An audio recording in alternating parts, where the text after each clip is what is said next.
Hello everyone, my name is Jason. Welcome back to this channel about magic. Today we're taking a look at Blake Vogt on Penn and Teller's Fool Us. Blake Vogt is famous throughout the magic industry. He's made many magic creations that he sells to other magicians. In fact, I've even seen David Blaine in one of his TV specials performing one of Blake's effects. The point is, he's got a very creative mind, so it'll be really interesting to see what he's got to share for us on Penn and Teller's Fool Us. This is apparently his second time on Fool Us, and he's paired up with another magician. It says Blake and Jana, so we'll go ahead and see what's in store for us. And I just want to mention that if you're interested in Aesop's Fables story time and the pearl of wisdom that you can gain by listening, stay tuned to the end of the video because I'll do that after the reaction. And now let's just get into it. Blake and Jana. How about the linking squares? I've created magic for everyone from David Copperfield to Kanye West, and I've been on Fool Us before. They're linked. This time, my secret weapon is my partner, Jana. We met when I was creating magic in the movie Ant-Man and the Wasp, and she was just visiting the set. I'd never done magic before. I'd never seen magic. Blake was running around showing people magic tricks. Her thinking blew me away because trained magicians start with the effect they know is doable, and Jana starts with the effect she'd like to see. And then after, I say, can you make it happen? And I can do that. I definitely met Jana at the right moment when I needed to transition, because that was always the biggest roadblock, was creating and performing my own ideas. I feel like I'm even more ready this time. Jana taught me how to create magic for me.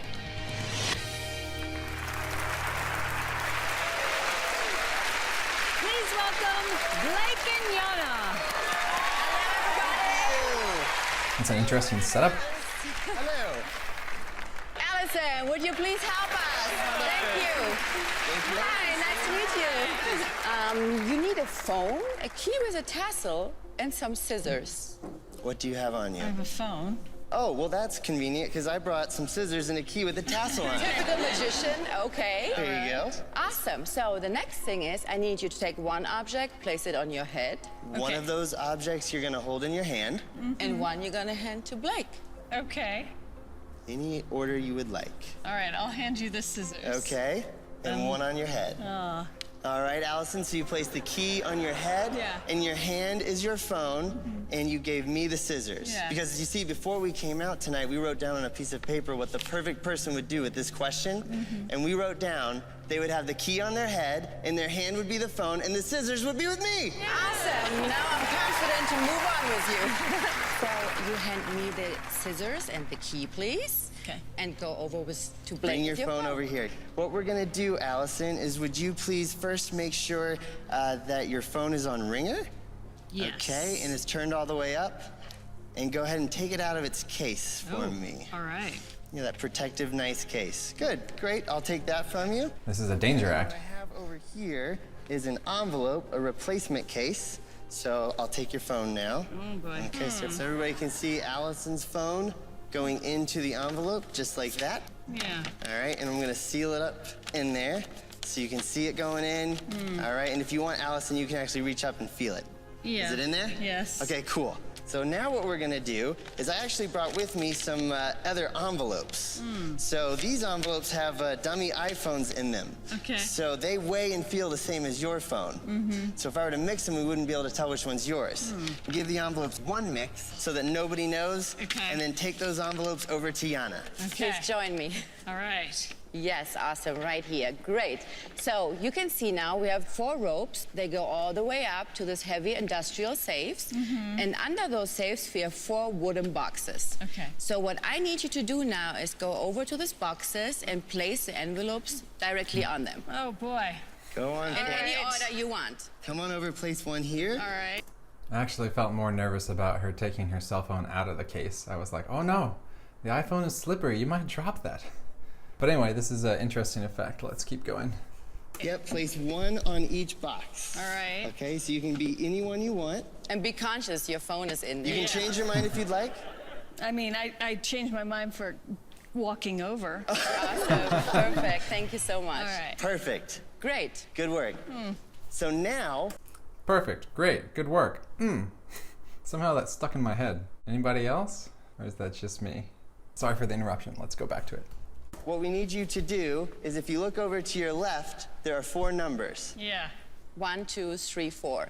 Choose one number now. 4. 4. Number 4. Here are your scissors. Go and cut it. Really do it. Yes. Okay, let's move on. So we have 1, 2, and 3. Which number would you like? 1. Number 1? Cut it.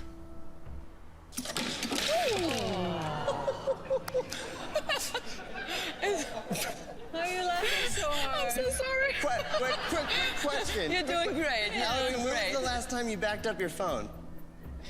Blake, that are details. Okay, all right. Okay, so we have number 2 and number 3. Just think a minute. I mean, 2. I don't trust you guys. Oh, that sounded bad. They look really heavy. So now you can hand me the scissors in case you don't like the ending of the trick. So, Allison, you dropped 3 safes, and we left this envelope unharmed, correct? Yes. So Too what quick. we like to do is we would like to have Penn or Teller call your cell phone in a minute, and if it rings in that envelope, we're gonna be very happy, right? Okay. Okay. But if they call your phone in a moment and we don't hear anything ringing, that means, Allison, you messed up the trick. So can someone please call Allison? Oh, That's my thing. that's your phone? Yeah. But where's that sound coming from? From up there. Allison, you stay over there. Step I'm gonna over bring here, this please. around. Now comes my favorite part. I can cut a rope. Okay, ready. There we go. Woo! Got it. Allison, what we need you to do is follow us to the center here. Make sure there's no way in or out of that safe except through that front locked door. Is that correct? Sure. Nice. Okay, we use the scissors and your phone. We still have the master key. Okay. Let's see if it fits.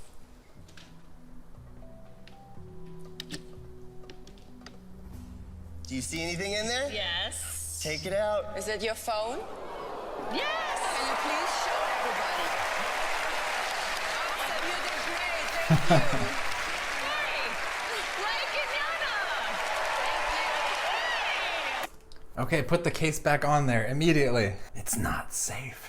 All right, let me go ahead and give you my thoughts before we hear what Penn and Teller have to say. Well, I have to say I like the overall presentation. I like the talking between both magicians. It's interesting and fun. And I like the creativity of the whole setup, and the boxes look really heavy when they come down and they smash those wooden crates to bits. It looks really cool. Wooden or cardboard or whatever that was. But to me, it doesn't seem especially fooling. I don't know. I just immediately had this idea that he probably somehow jammed the phone into the back of the box as he brought it up to the front. Actually, if it had been in that envelope on the stool and they didn't drop it, that would have been more impressive to me. The moment when he turned the box around, he's like, yeah, there's no way in there, right? And she was kind of like, uh-huh. That seemed a little fishy to me. But still, it was a cool creation, and I don't mean to disparage it. I thought it was a great performance. And it's really cool that Blake has teamed up with this Jana, and she's enabled him to start thinking about creating magic for himself to perform, instead of only designing effects for other magicians. So I think that's really cool that he's kind of like finding himself, not finding himself, but like being able to enjoy his own creations more. You know what I'm saying.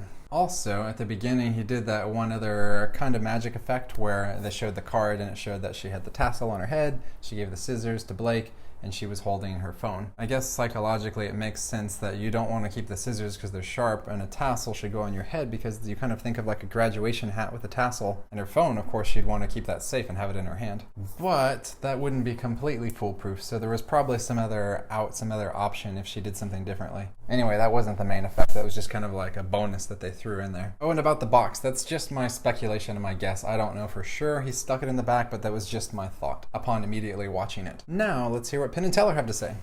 Wow, that's really impressive. How did you guys meet? We met actually backstage at the TV set, and he was walking around showing everybody magic in between, and I was very impressed. She really liked my magic, but she'd never seen a magician in person Yes, before, so that worked to my never. advantage. So you were the magician, and now you're partners. Yeah, so yeah, we started like that. I started managing him, and then I started helping him with the tricks and writing stories for his tricks. And then it became more and more fun, and now I'm here on stage with him. Wow. Yeah. All right. Let's see if Penn and Teller figured out how this creation works. I just want to say real quick, it was funny what Blake said about it was the first time she had actually met a magician in person before. You know, you kind of have this idea that there's like a lot of magicians out in the world and everyone's seen magic before in person. But I find that it's not true. A lot of people I show magic to have never actually seen close-up magic, which kind of blows my mind, but it's a common occurrence. Most people have seen a magician on TV, but never like this close-up magic right in their face, or like below their face, down at hand level, and their face is angled down looking at it with their eyes. You know what I mean. And now what Penn and Teller have to say. Let's go. Awesome. Penn Teller. We love you guys. You know, Blake, we've known you for years now.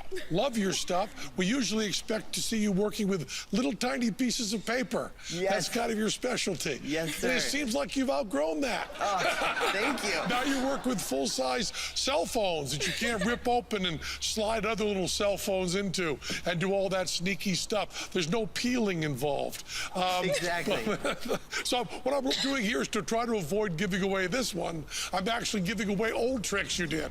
That's what That's amazing. Go back and find out your old stuff and say, oh, he said peeling, didn't he? I guess that's how he did it. But on this one, I gotta say, we love this magic. Your magic always elevates us to a whole other level. And I hate to be the conveyor of bad news, but I don't think you fooled us. I think they're right. Absolutely. Yes. So they figured it out. Of course but they did. That's You were great. very entertaining, and thank you for not destroying my thank you. phone. Oh, yes, of course. All right, so Blake and Jana. Thank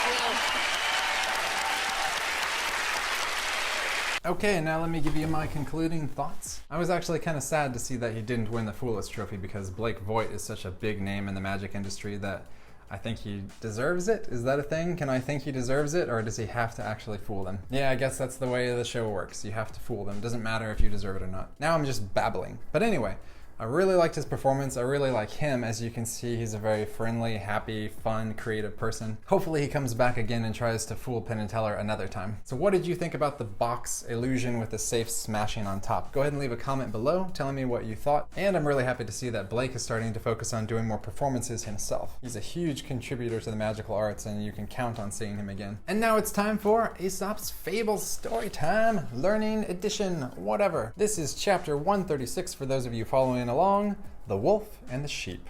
A wolf was worried and badly bitten by dogs, and lay a long time for dead. By and by he began to revive, and, feeling very hungry, called out to a passing sheep and said, "Would you kindly bring me some water from the stream close by? I can manage about meat, if only I could get something to drink." But this sheep was no fool. "I can quite understand," said he, "that if I brought you the water, you would have no difficulty about the meat. Good morning." Good morning? Was it morning time?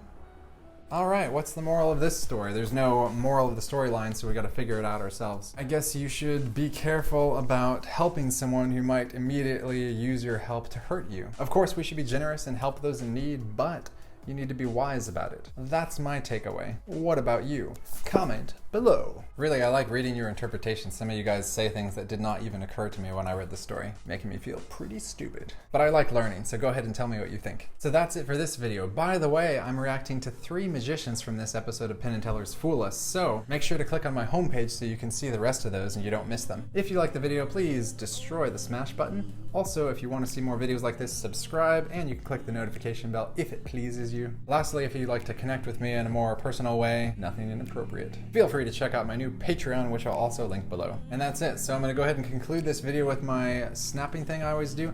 By the way, leave me a comment below if you have an idea of what you want me to do to end the video. One person gave me an idea and I implemented it a couple of videos ago, and I think I'm up for anything. So I will see you next time.